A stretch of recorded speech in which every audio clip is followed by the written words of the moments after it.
11. Consciousness and energy. Before our explanation can proceed any further, it is essential to define the mechanism by which the human mind exercises the function known as consciousness, and to describe the way in which that consciousness operates to deduce meaning from the stimuli which it receives. To do this, we will first consider the fundamental character of the material world in which we have our physical existence in order to accurately perceive the raw stuff with which our consciousness must work. The first point which needs to be made is that the two terms, matter and energy, tend to be misleading if taken to indicate two distinctly different states of existence in the physical world that we know it. Indeed, if the term matter is taken to mean solid substance as opposed to energy, which is understood to mean a force of some sort, then the use of the former is entirely misleading. Science now knows that both the electrons which spin in the energy field located around the nucleus of the atom and the nucleus itself are made up of nothing more than oscillating energy grids. Solid matter, in the strict construction of the term, simply does not exist. Rather, atomic structure is composed of oscillating energy grids surrounded by other oscillating energy grids which orbit at extraordinarily high speeds. In his book, Stalking the Wild Pendulum, Itzhak Bentiv gives the following figures. The energy grid which composes the nucleus of the atom vibrates at approximately 10 to the 22nd Hz, which means 10 followed by 22 zeros. At 70 degrees Fahrenheit, an atom oscillates at the rate of 10 to the 15th Hz. An entire molecule, composed of a number of atoms bound together in a single energy field, vibrates in the range of 10 to the 9th Hz. A live human cell vibrates at approximately 10 to the 3rd Hz. The point to be made is that the entire human being, brain, consciousness and all is, like the universe which surrounds him, nothing more or less than an extraordinarily complex system of energy fields. The so-called states of matter are actually variances in the state of energy, and human consciousness is a function of the interaction of energy in two opposite states, motion versus rest, in a manner described in the following paragraph. 12. Holograms. Energy creates, stores and retrieves meaning in the universe by projecting or expanding at certain frequencies in a three-dimensional mode that creates a living pattern called a hologram. The concept of the hologram can be most easily understood by using an example cited by Bentiv in which he asks the reader to visualize a bowl full of water into which 3 pebbles are dropped. As the ripples created by the simultaneous entry of the 3 pebbles radiate outward towards the rim of the bowl, Bentiv further asks the reader to visualize that the surface of the water is suddenly flash frozen so that the ripple pattern is preserved instantly. The ice is removed, leaving the 3 pebbles still laying at the bottom of the bowl. Then the ice is exposed to a powerful, coherent source of light, such as a laser. The result will be a three-dimensional model or representation of the position of the 3 pebbles suspended in mid-air. Holograms are capable of encoding so much detail that, for example, it is possible to take a holographic projection of a glass of swamp water and view it under magnification to see small organisms not visible to the naked eye when the glass of water itself is examined. The whole concept of holography, despite its scientific implications, has only been known to the physicists since the underlying mathematical principles were worked out by Denis Gabor in 1947. He later won a Nobel Prize for his work. Laboratory demonstration of Gabor's work only occurred years later following invention of the laser.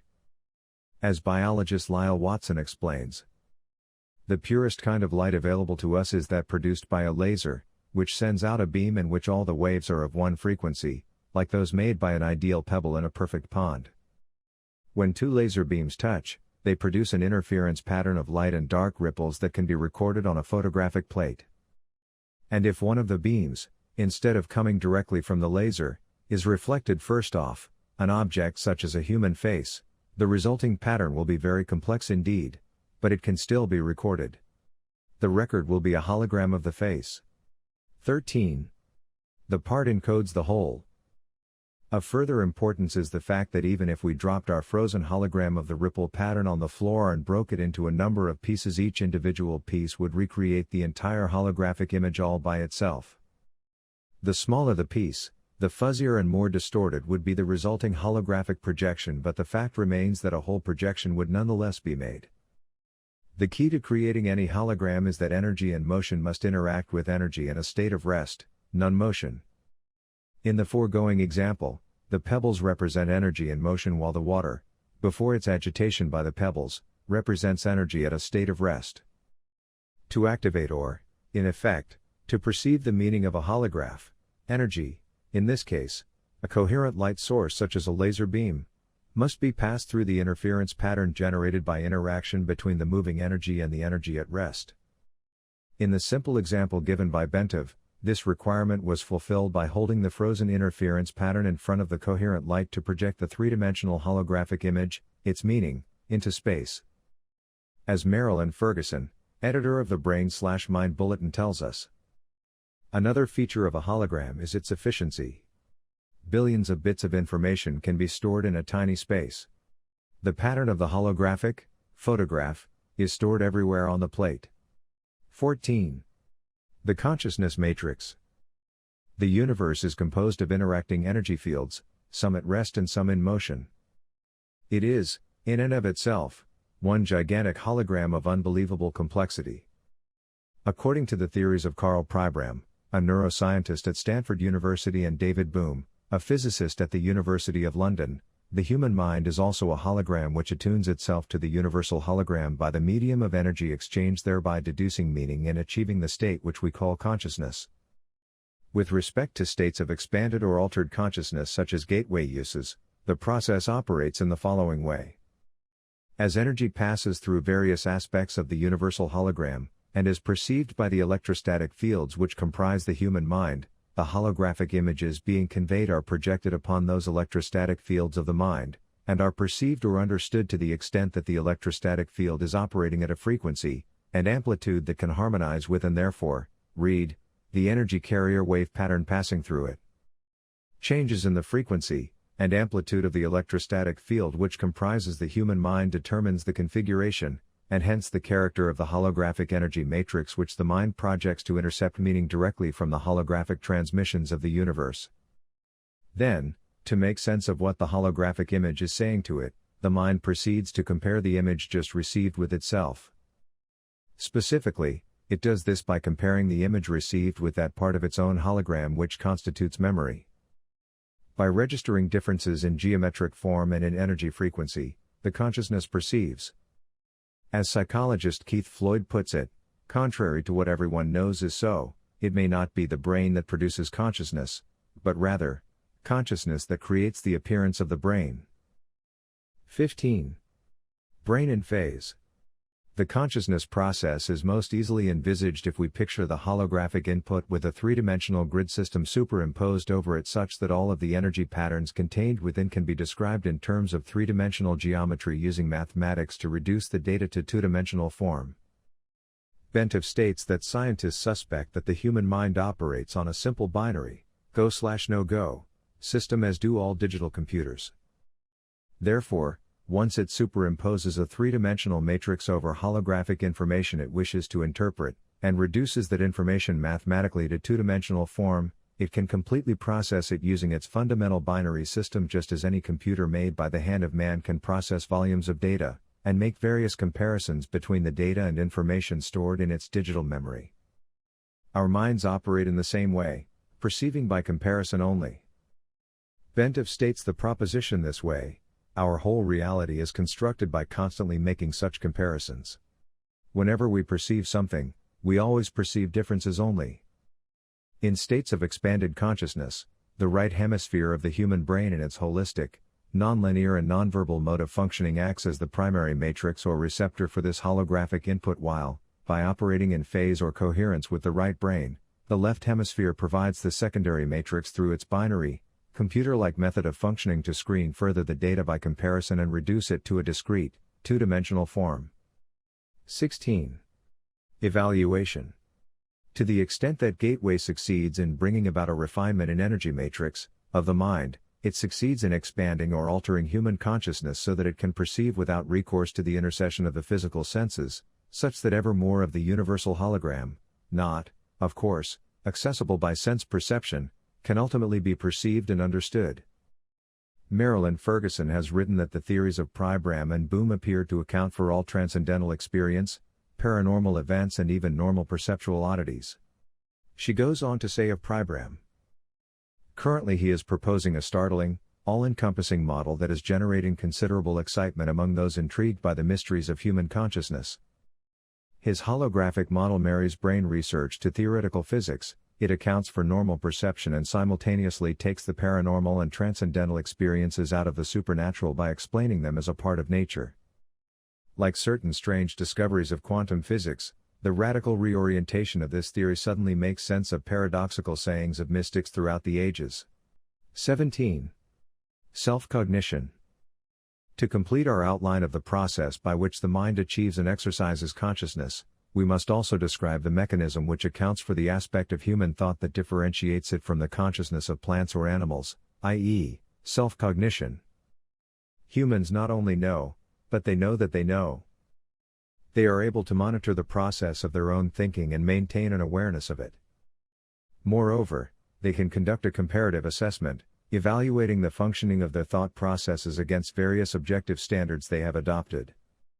Human consciousness can do this because it has the capacity to duplicate aspects of its own hologram, project them out, perceive that projection, put it through comparison with the memory aspect, where its evaluation standards of measure are stored, of its own hologram, and measure or sense the differences using three-dimensional geometry and then binary, go/no-go, pulse to yield verbal cognition about the self. 18. Time-space dimension. Up to this point our discussion of the gateway process has been relatively simple and easy to follow. Now the fun begins. Gateway involves more than just perception of those aspects of the universal hologram which can be accessed in the dimension of time-space as we know it. To explain how and why human consciousness can be brought to transcend the limitations of time-space is the next task which must be addressed. To do this we must first appreciate what time and space are in order to understand how the dimension that they constitute can be transcended. Physicists define time as a measurement of energy or force in motion. In other words, it is a measurement of change. However, in order for energy to be in motion it must first be limited in some way within the confines of some sort of vibratory pattern so that its confinement gives it the capacity for being contained at a specific location which is distinguishable from other locations, space. Energy which is not confined is force without limit, without dimension, without the limits of form. It is infinity, cannot move because there is nothing beyond infinity, and is therefore outside of the dimension of time. It is also beyond space because that concept implies that a specific energy form is limited to a specific location, and is absent from other locations. But if energy is in the state of infinity, there are no boundaries, no here to differentiate from there, no sense of area. Energy in infinity means energy uniformly extended without limit. It has no beginning, no end, no location. It is conscious force, the fundamental, primal power of existence without form, a state of infinite being. Energy in infinity is said to be completely at rest and, therefore, cannot generate holograms so long as it remains utterly inactive. It retains its inherent capacity for consciousness in that it can receive and passively perceive holograms generated by energy in motion out in the various dimensions which make up the created universe, but it cannot be perceived by consciousness operating in the active universe. Energy in this state of inactive infinity is termed by physicists as energy in its absolute state, or simply the absolute. Between the absolute and the material universe in which we experience our physical existence are various intervening dimensions to which human consciousness in altered states of being may gain access. Theoretically, human consciousness may continue to expand the horizons of its perceptual capability until it reaches the dimension of the absolute, at which point perception stops because the absolute generates no holograms of or about itself. 19. Intervening dimensions. Since the absolute is conscious energy in infinity, i.e. without boundaries, it occupies every dimension to include the time-space dimension in which we have our physical existence but we cannot perceive it. It overlays everything as do many of the intervening gradients or dimensions through which the energies of the universe pass on their way to and from their home in the state of infinity, the absolute. To enter these intervening dimensions, human consciousness must focus with such intense coherence that the frequency of the energy pattern which comprises that consciousness, i.e., the brainwave output, can accelerate to the point where the resulting frequency pattern, if displayed on an oscilloscope, would look virtually like a solid line. Achievement of this state of altered consciousness sets the stage for perception of non-time-space dimensions because of the operation of a principle in physics known as Planck's distance. This is an aspect of quantum mechanics which applies to the fact that any oscillating frequency, such as a brainwave, reaches 2 points of complete rest which constitute the boundaries of each individual oscillation, i.e. movement up or down. Without these points of rest, an oscillating wave pattern would be impossible since the points of rest are required to permit the energy to change direction and thus continue vibrating between rigid limits. But it is also true that when, for an infinitesimally brief instant, that energy reaches one of its 2 points of rest, it clicks out of time-space and joins infinity. That critical step out of time-space occurs when the speed of the oscillation drops below 10 to 33 cm per second, Planck's distance. To use the words of Bentov, quantum mechanics tell us that when distances go below Planck's distance, which is 10 to 33 cm, we enter, in effect, a new world. To return to our case in point, the human consciousness wave pattern reaches such high frequency that the pattern of click-outs comes so close together that there is virtual continuity in it. Then, a portion of that consciousness is actually postulated to establish and maintain its information collection function in those dimensions located between time-space and the absolute. Thus, as the almost continuous click-out pattern establishes itself in continuous phase at speeds below Planck's distance but before reaching the state of total rest, human consciousness passes through the looking glass of time-space after the fashion of Alice beginning her journey into Wonderland. The gateway experience, with its associated hemisync technique, is apparently designed, if used systematically and patiently, to enable human consciousness to establish a coherent pattern of perception in those dimensions where speeds below Planck's distance apply. This holds true irrespective of whether the individual is exercising his consciousness while in his physical body or whether he is doing so after having separated that consciousness from the physical body, i.e. the so-called out-of-body state mentioned earlier. 20. Subatomic particles. The behavior of subatomic particles provides an interesting example of the phenomenon of clicking out discussed in the preceding paragraphs. In an article prepared for Science Digest magazine, Dr. John Gleedman mentions the way in which subatomic particles communicate with each other once their energy fields become entrained as a result of colliding with each other. The communication concerned is, of course, postulated to be occurring during the click-out phase in the oscillation of the energy fields comprising the subatomic particles concerned. It is this cause which accounts for the cross-communication at what in terms of time-space velocities, would seem to involve speeds in excess of light. In reality, Einstein's theory of relativity is not being invalidated but, rather, the communication concerned is taking place outside the dimension of time-space to which the theory of relativity is strictly confined. Specifically, Dr. Gleedman tells us, quantum theory postulates a kind of long-range Siamese twin effect whenever two subatomic particles collide and then go their different ways. Even when the particles are halfway across the universe from each other, it says, they instantaneously respond to each other's actions. And in so doing, they violate relativity's ban on faster-than-light velocities. Indeed, regarding attempts to quantify what is known about the behavior of energy in dimensions apparently outside of time-space, Bentov speaks about courageous physicists who are working on hypothetical particles, called tachyons, which can move at speeds higher than light. The speed of tachyons starts just above the speed of light and ranges all the way to infinite velocities.